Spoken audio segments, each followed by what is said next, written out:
to know that whatever we do, sooner or later, if we are really committed to the human condition, making things better, making sure that people all over the world have at least some sense of getting those who will put themselves and stand in the darkness and in the suffering that darkness brings, knowing that some way, somehow, we're going to step out of that.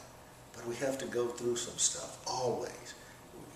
You can't just make things happen in the world if you're always thinking that you're trying to avoid going through the trials and tribulations, or the suffering, or the hurt, or the pain, or whatever we go through to attain finally what we would like to do.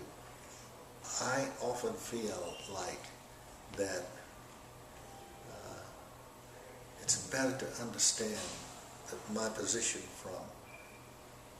from the inhumanness of life, the nihilistic way of life, the existential way of life,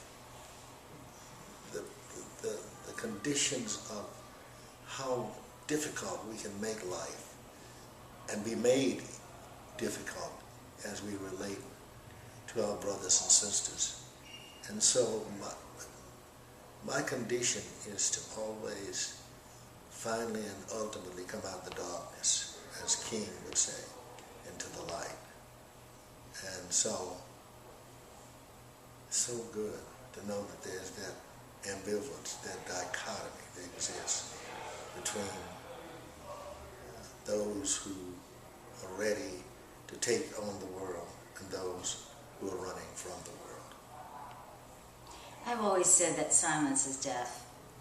And I think silence is oftentimes caused because of shame. And I think shame has killed a lot of people, directly and indirectly. Whether it is running from your shame by addiction, or drinking too much, or taking drugs, or being around brutal people. And I know a lot about that. But I also know that there is a great consequence to breaking your silence, and because you will draw attention, you will draw criticism. And I think what Cecil is saying about suffering, that one has to be willing to face into suffering and accept the fact that suffering is inevitable when it comes to speaking your mind, to telling your truth, to saying what is right, and to standing up for what you believe is the right thing. It takes an enormous amount of courage to break silence. It takes an enormous amount of courage to tell the truth. But sometimes that is the only way to bring light to the darkness. I don't need to say anything else.